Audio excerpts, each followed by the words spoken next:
All Um, right. Welcome back to another episode of the Boss Woman Network podcast. We're here to spotlight bold voices, real stories, fearless women doing purpose driven works. I'm your host, Leilani, and today I'm honored to sit down with a woman who is helping others break free from limiting beliefs and redefining what success truly means to them. So I have guest Ariane, coach and founder of the Journal of a Healer. Um, so this episode, we're going to talk about breaking limited beliefs and building a life of meaningful success. Okay, so let's get into it. All right, let's take a step back to the beginning of your platform as the Journal of a Healer. It didn't start as a business. It started as a book. So can you share how that path found you and what led you to shift from writing to coaching? Yeah. So I know it sounds so cliche, but a business really can find you. And that happened with the Journal of a Healer. So I was writing my second book on journaling because journaling has helped me to completely change my life. And I just wanted to share that. And I had so much to say. So I really just kept writing and writing, published the healing journals. And then a few weeks later, I got requests if I could offer coaching on it. And I remember that feeling of I'm just gonna say yes. I'm just gonna. I deeply believe when an opportunity finds you, you may not feel ready, but you are ready. So I just said yes. I came up with a 4-week course. I sold that course without even having defined in details the contents, but Wow. everything started to flow. I know, and it. I didn't believe that it could happen. So I'm sharing it to help the listeners believe in themselves and know that these things happen. It's not always easy breezy. Entrepreneurship is a journey. There are hard moments as well, but really happy moments can also happen. So yeah, and then I realized that this was more than a book, and I felt so called and ready to do the business, and I just set it up, and that's how it all started. So did your book have a lot of sales, and those were the clients from the fans from the book that were buying your courses, or It didn't. It didn't have hundreds of sales. It was LinkedIn. wow, Yeah, and people that I hadn't met before, they suddenly started writing me if I could offer one-on-one as well. So there was a course, there was one-on-one coaching, there was so much growing, and it felt like I'm just setting it up. There's a request there, there are people looking for this, so I'm just going to make it easy for them to have what they're looking for. that's amazing. So for people that don't know, um, you say you were on LinkedIn. What was your approach, like your marketing tactic to get people to even be interested in you and your coaching from LinkedIn?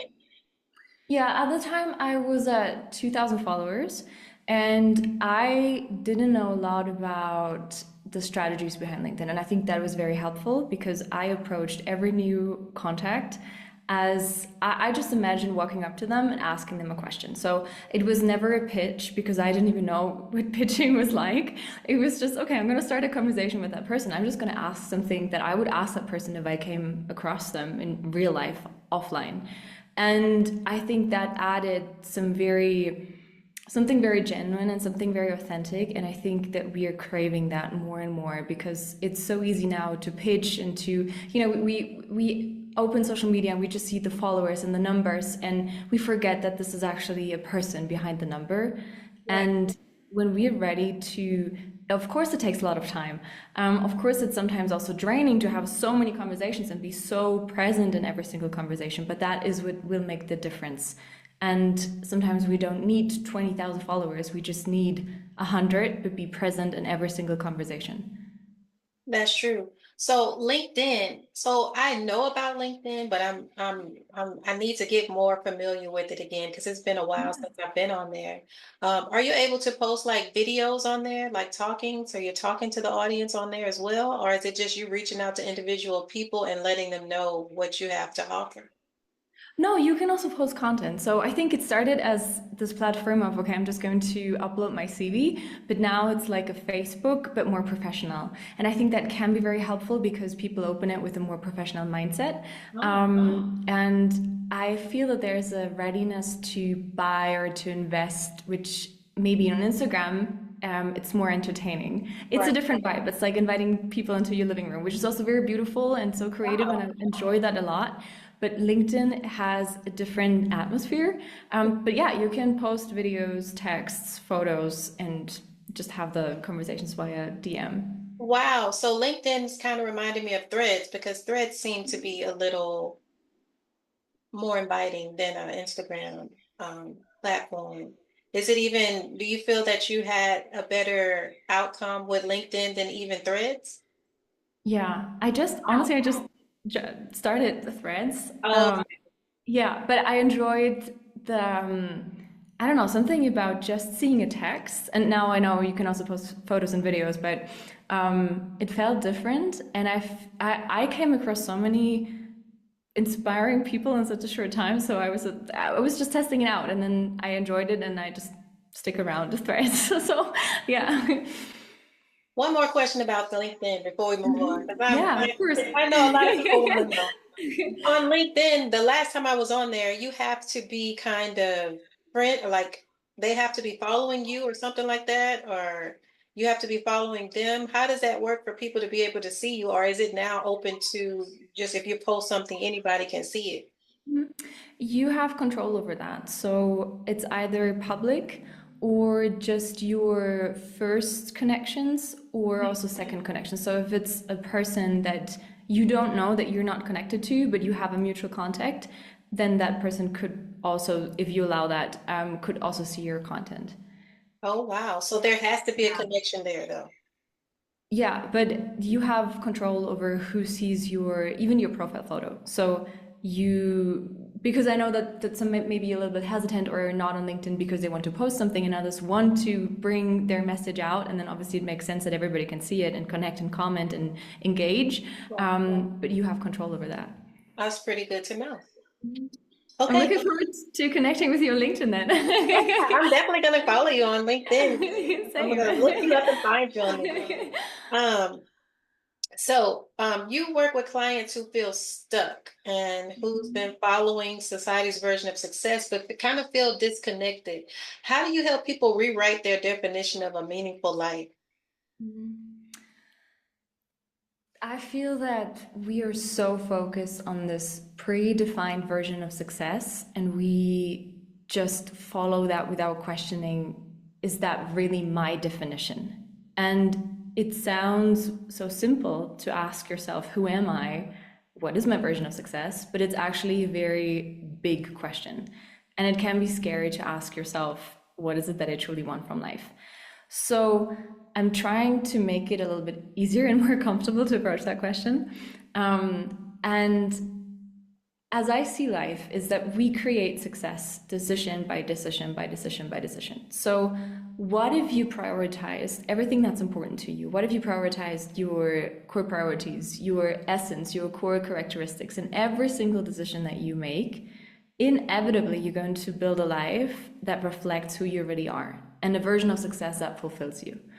So I work with the concept that's called the inner colors, and the philosophy is that every single human being comes to this world with a unique set of inner colors. Those are 3 to 10 words that describe things that if you imagine you don't have to be anything or anyone, this would be your set of inner colors. It's what lights you up with joy. What are the activities that you do when you forget about time? What is it that really lights you up? And no matter where you are and no matter in which cultural context you're moving around, it's just something that you always come back to. For example, for me, it would be creative expression.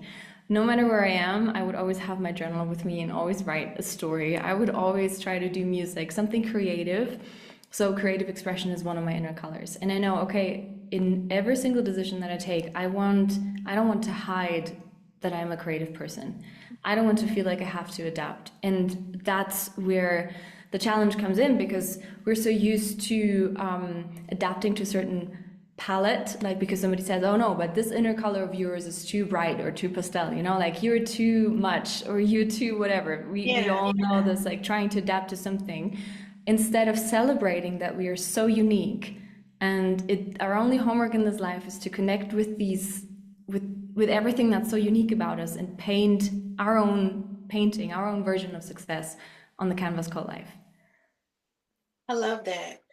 So being yourself and not feeling judged or worrying about what other people think, basically.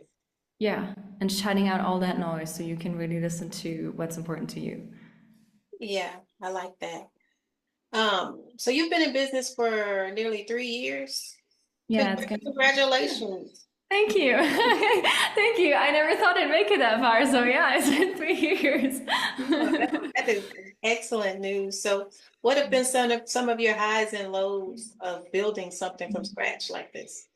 Yeah, I think building a business is always challenging, and it's more challenging when life happens. And there have been some really, really hard moments. And I remember that I went through a breakup and I felt so much grief that my body reacted so strongly to it that it got chronic pain. And for half a year, I couldn't move. I was so tense in my shoulders that even breathing hurt and I couldn't sleep. And sometimes it would take me up to half an hour to just get out of bed because I was in so much pain. And I wanted to be there for my business, but I couldn't. And sometimes just an hour on the laptop was everything that I could give. And it took so much patience to trust and to know that at some point I'm going to be out of that. At some point I'm going to see the sky with stars again. That was always my goal because I couldn't move my head. So my only goal was like, at some point I'm just going to see the stars again.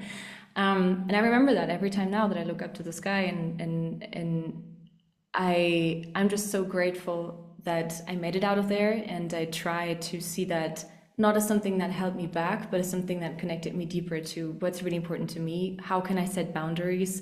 How can I be so grounded in who I am that I won't even allow anything that's trying to tell me that I'm not enough to come close to me. So and now it's also a course, like how do you it's called Yeah, journaling that's and what I was healing. just about to ask you. How do you get to that point?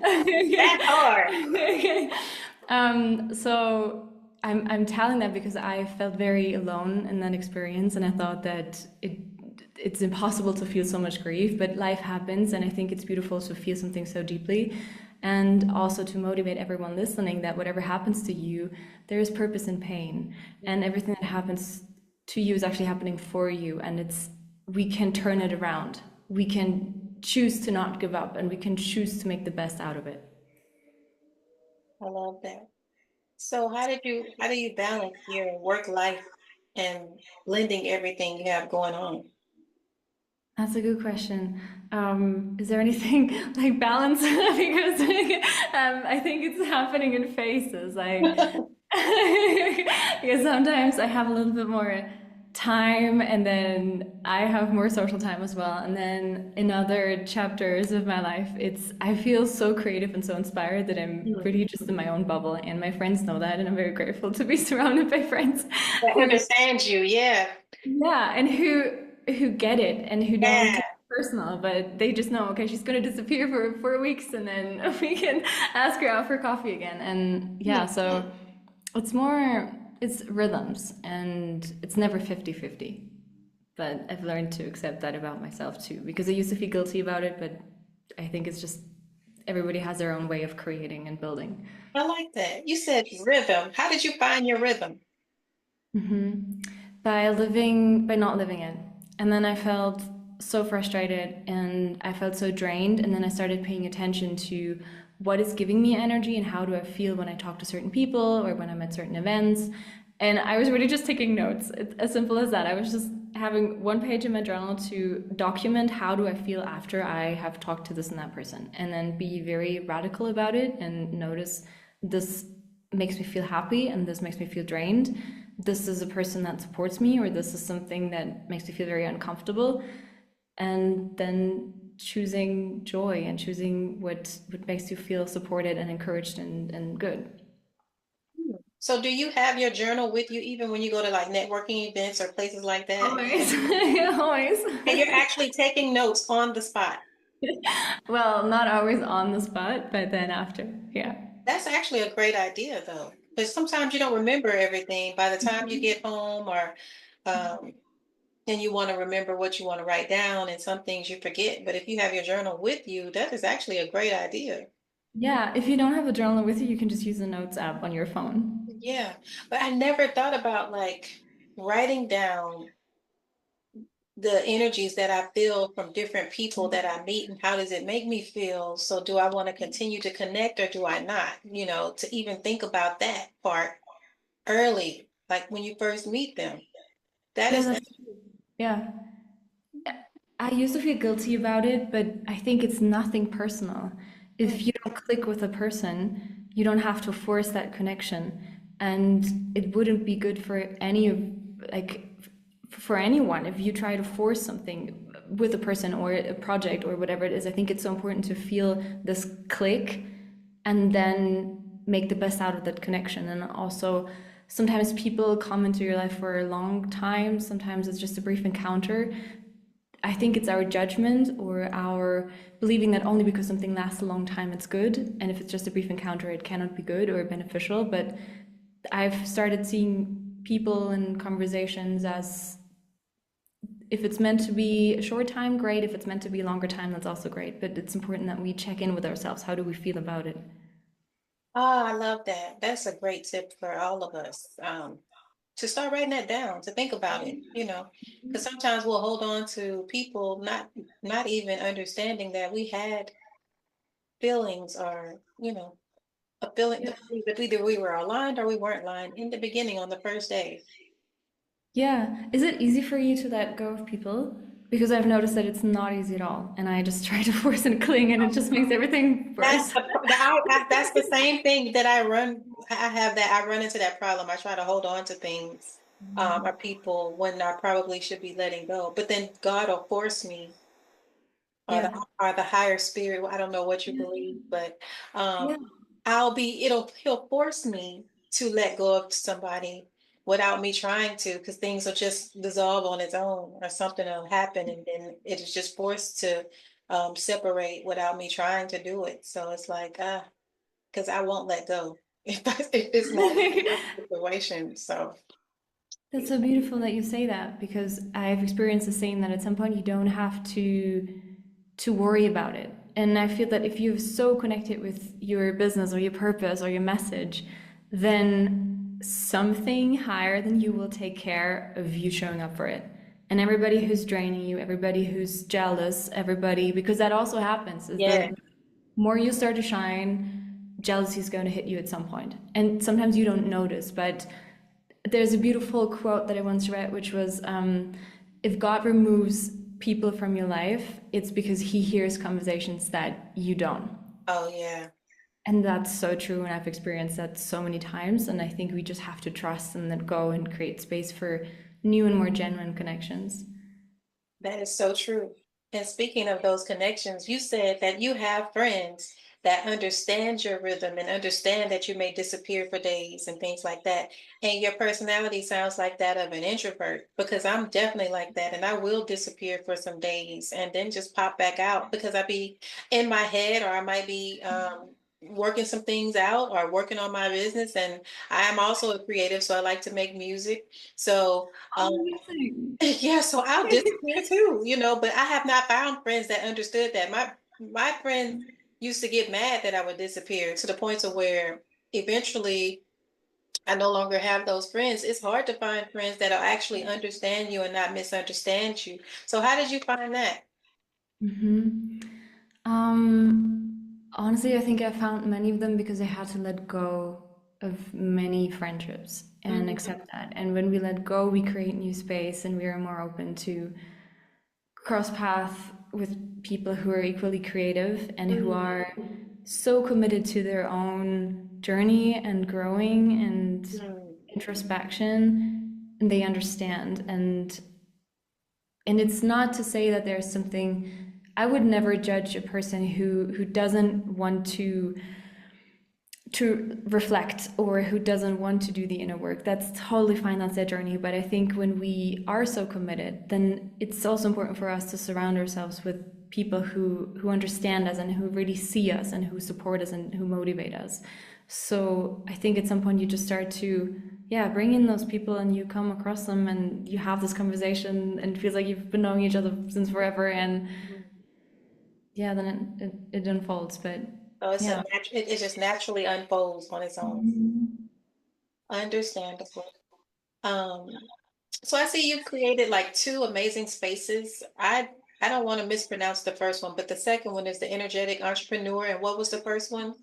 The atelier. Yeah, see, I didn't want to Yeah. mispronounce that. So No, can no, you no, no problem. tell us about that and what and who is it designed for? Yeah, okay, I'll start with the energetic entrepreneur.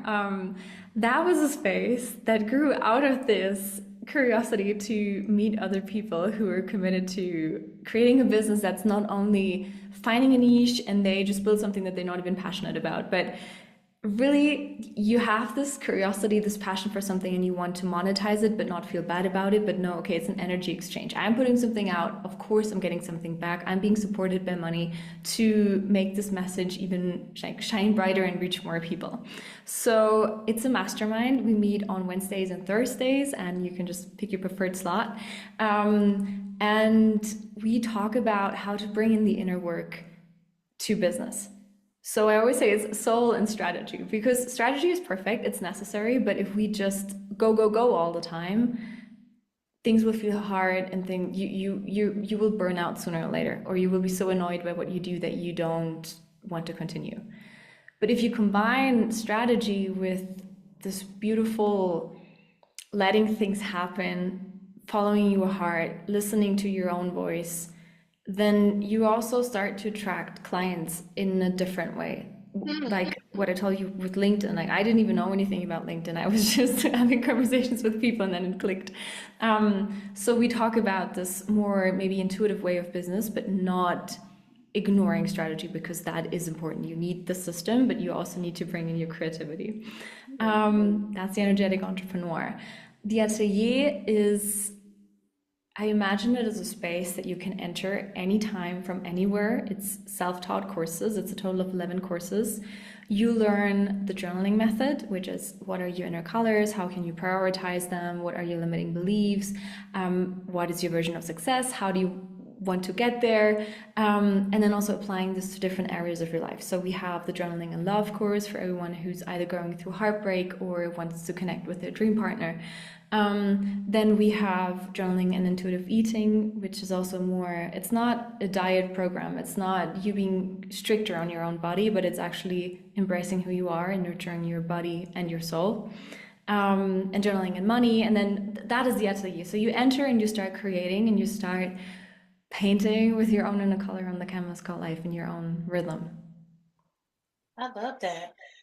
Thank you. Where can people find these two programs that you have to offer and sign up? Yeah, it's on my website. So it's thejournalofahealer.com. And that's where you find the two programs. Oh, I love it. So what is something that you would say to inspire someone out there? I would say a woman because it's a boss woman network. So Yeah, I love what would that. you say to inspire or empower the next woman that is trying to find herself and feels like something is missing?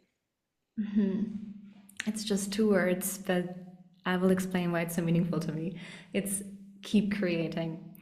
And I really, really mean it. It's not just this, ah, yeah, keep creating. It's like, keep believing in yourself, keep believing in your own ideas, in your own creativity, in your own power and potential, and keep creating. Don't give up. It's not always going to be easy. There's always going to be another challenge. There are always going to be people who doubt you, but it's just you against you. It's just you with your creativity. And it's at some point you're going to beat the odds, and at some point you're going to see that all the effort that you put in, it's so worth it. And that's why I would say keep creating. I love it. And before we go, what impact are you hoping to make with those programs that you have offering? I would love to see people creating something that is joyful to them and to feel so confident just being themselves. Mm, I think we give so much to the world when we stop living someone else's life, but really just following something that lights us up. And it has such a power. And I think it would answer so many questions and solve so many challenges. And I would love to see more people following something that they really, really love and build their own version of fulfilling success. I love that. I'm definitely going to take the tip of taking my journal with me everywhere I go. That's amazing. Yeah, tell Yeah, me how it goes. I will, because that's important. I never thought about doing that because by the time I get home, I forget to journal. I do Yeah, sometimes, but by the time I get home, I forget. But if I'm doing it all out throughout the day, um, document everything. yes, that is a great idea. Because, I use my notepad for just writing down my to-do list. Like I could be out and I'll be like, oh yeah, I need to do this. Oh yeah, don't forget to do this. Don't forget to do this. But I'm not thinking about journaling. I probably would have to have my book so I can write to remember the things that I would like. So thank you for that tip. And I'm sure a lot of women will probably start buying journals just to take it with them everywhere they go. That would make me so happy. Yes. Well, thank you, Ariane. It's Ariane, right? Yeah, yeah, yeah. Thank you for joining me here today on the Boss Women Network and your courage to lead with transparency and truth. Is there something that you would like to say, or is it something else that you wanted to get out there before we get out of the podcast? Just a heartfelt thank you. And I enjoyed this so much. So thank you for your time and for this beautiful conversation. All right. Well, thank you for joining us and keep building your own version of success. And until next time, bye.